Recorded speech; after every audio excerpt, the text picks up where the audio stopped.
dimuqraadiyadduna horaa u socoto Soomaaliya ha noolaato.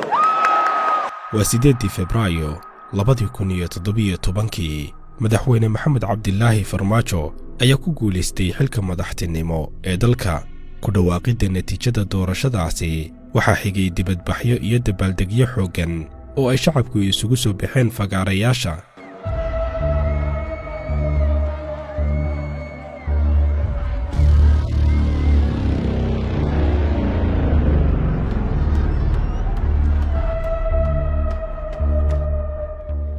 galbeed ilaa bari waqooyi ilaa koonfur guusha Farmaajo ayaa damaashaad iyo farxad gelisay qulubta shacab weynaha Soomaaliyeed oo u oomanaa dowladnimo, laakiin ma ahayn arrin ugub ah. dabaaldegyadani oo mar walba oo madaxweyne cusub la doorto waxa caado ka ahayd Soomaalidu inay ku soo dhoweeyaan madaxweynahaasi caleemo qoyan. muddo yar marka laga joogo xilkaasina ay habaar iyo inkaar ku boobaan kuna ducaystaan intii uu dhammaan lahaa muddo xileedkiisu. laakiin Farmaajo ayaa isbeddel weyn ku sameeyey qaacidadaasi, awoodna u yeeshay inuu xilka banneeyo iyada oo ay dad badani weli u hanqaltaagayaan inuu mar kale soo noqdo. haddaba maxay tahay sirta ka dambaysa shacbiyadda xooggan ee ay madaxweyne Farmaajo muxaafad iyo mucaaradba u qireen?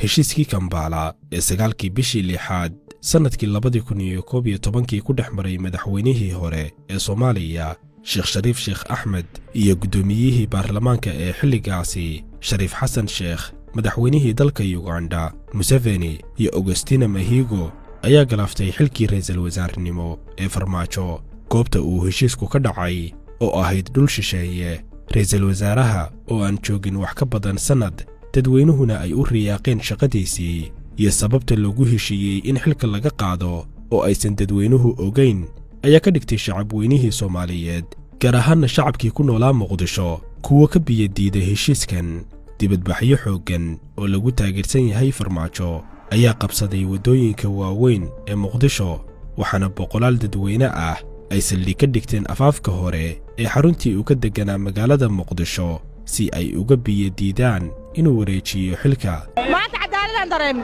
mushaarka ciidanka la siinayo nabadgelyo dhaqaaq ma doonan Farmaajoan doonayna hadduu dhacan wax jiro oo Soomaaliya ma jirto. madaxweyne ma rabna oo dowlad ma rabna waxa rabna ma leh, nin walba ha noqoto isku mataliso.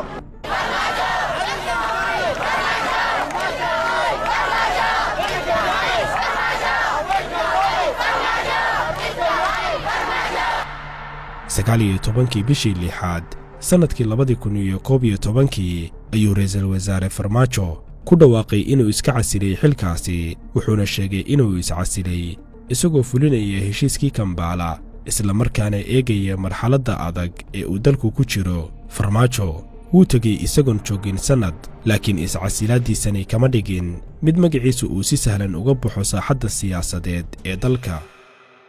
Farmaajo ayaa dalka dib ugu soo noqday si uu qayb uga noqdo tartankii doorasho ee 2012, soo dhoweyn aan loo kala harin oo ka dhigtay ra'iisul wasaarahan aan fursadda u helin waqti badan oo uu ku hirgeliyo qorshihiisii siyaasadeed, mid noqda musharaxiintii ugu cadcadayd xilligaasi. olole dheer kadib, Farmaajo ayaa ku guuldaraystay inuu gaaro xilka ugu sarreeya Soomaaliya, waxaana madaxweyne ka noqday dalka madaxweyne Xasan Sheekh Maxamuud. 5 sano kadib, madaxweyne Farmaajo ayaa dib u soo rogaal celiyey kana qayb qaatay doorashadii dalka ee xilligaasi. markan Farmaajo ayaa ku guuleystay gelidda qasriga looga taliyo dalka, waxaana markii lagu dhawaaqay natiijada doorashadaasi dabaaldegyo iyo damaashaad isqabsaday dhammaan geyiga Soomaaliyeed. Muqdisho, Gaalkacyo, Garowe, Kismaayo, Beledweyne iyo dhammaan meel walba oo ay Soomaali joogto, dal iyo dibadba waxay si wada jir ah u soo dhoweeyeen madaxweyne Farmaajo, isagoona noqday madaxweynihii ugu horeeyay Soomaaliya ee doorashadiisii sidaasi oo dhan lagu dabaaldego.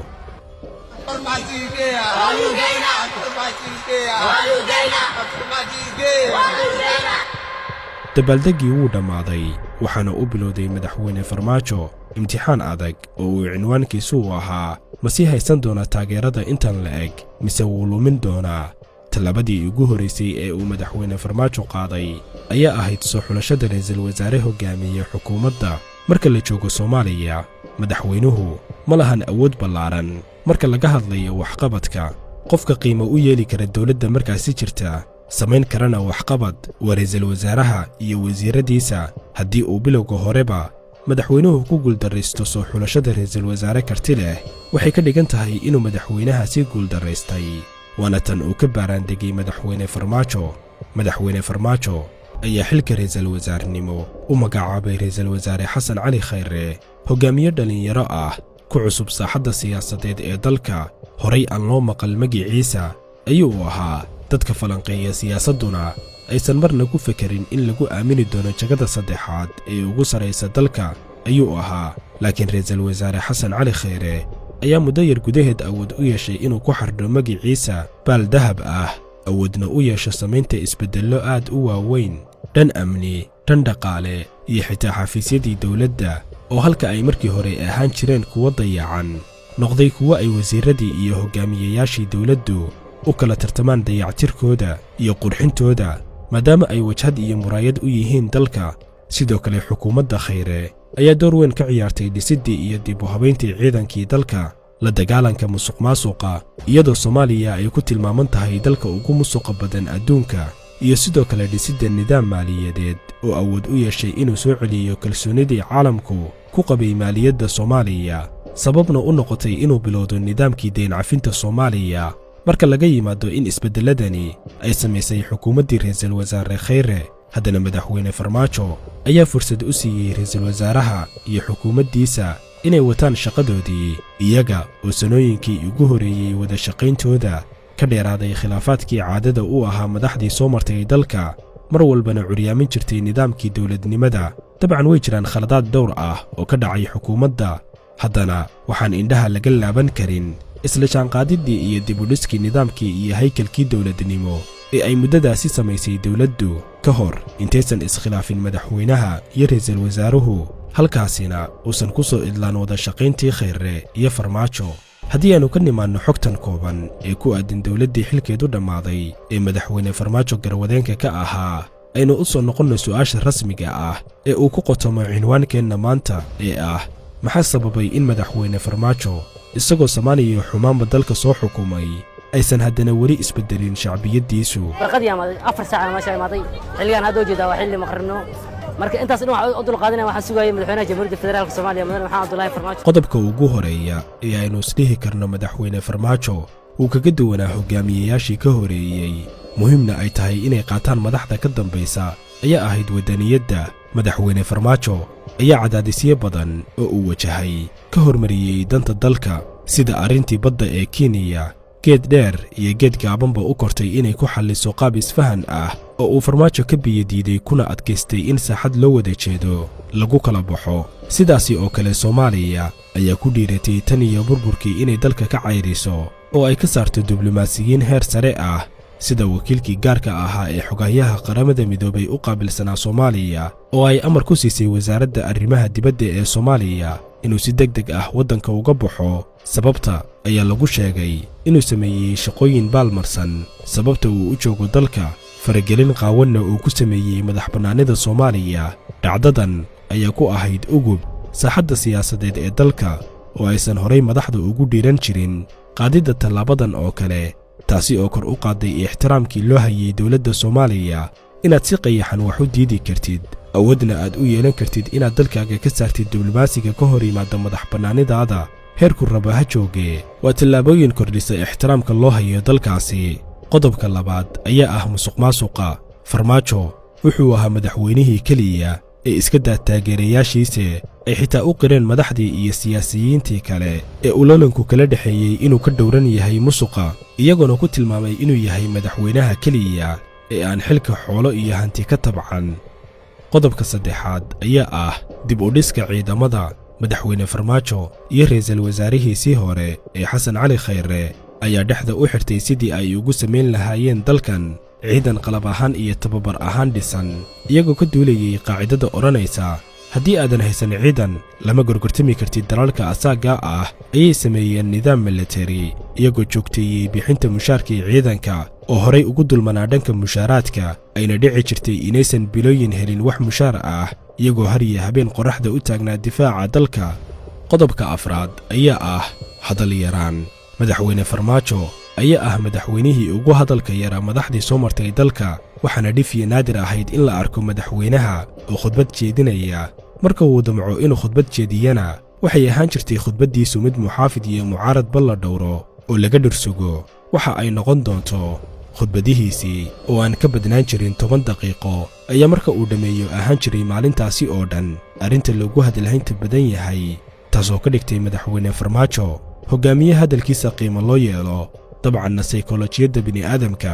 ayaa ah mid ku dhisan qiimaynta waxa naadirka ah. farmaajona hadalyaridiisu waxay fursad u siisay inay qiimo u yeesho khudbadihiisa farakutiriska ah ee uu jeediyey intii uu madaxweynaha ahaa. dabcan way jiraan khaladaad badan oo ka dhacay dowladdii madaxweyne farmaajo oo uu ka mid ahaa dhiibiddii qalbi dhagax oo ka caraysiisay qof walba oo soomaalinimo ku abtirsada, xurguftii aan dhammaadka lahayn ee kala dhexaysay madaxdii hore ee dalka oo gaartay heer maalin cad si qayaxan duulaan loogu qaado xabaddana lagu rido, iyo sidoo kale ballanka bixi ahaa inuu ra'iisul wasaaraha uu soo magacaabo uusan beddeli doonin inta uu joogo xilka, iyo arrintii ugu dambaysay ee ahayd doorashada oo ka dib dhacday wakhtigeedii sannad iyo dhowr bilood. haddana khaladaadkani ma dabooli karaan xaqiiqda ah in madaxweyne farmaajo uu ku yimid rabitaan shacab. samaan iyo xumaan wixii uu geystayna intii uu xilka hayay aysan ka dhigin mid lumiya taageeradiisii xoogganayd. haddii aynu u nimaanno qodobka ugu dambeeya ee ah arrinta CBB-da,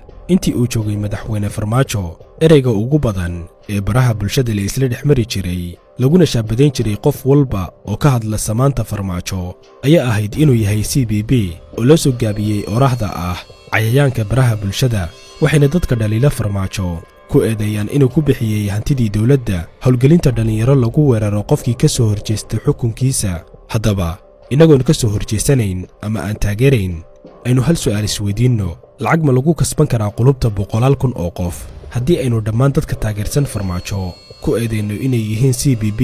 ma awoodi waayeen madaxdii ka horaysay iyo kuwii hadda la tartamayey inay iyaguna ku bixiyaan hanti iibsashada aragtida dadweynaha iyo taageeradoodaba? farmaajo kama jeebrooneen kamana hanti badnayn. dabcan way jiraan dad ku shaqaysanaya arrintan oo loo adeegsanayo baraha bulshada kuna qaadanayay lacag, laakiin in wadaadka jooga masaajidka beledweyne iyo boosaaso, hooyada joogta suuqa bakaaraha iyo balcad, aabbaha jooga qardho iyo kan jooga kismaayo ay si wada jir ah kugu duceeyaan allana ka baryaan guushaada maahan wax lagu iibsan karo hantida adduunka taallo oo dhan.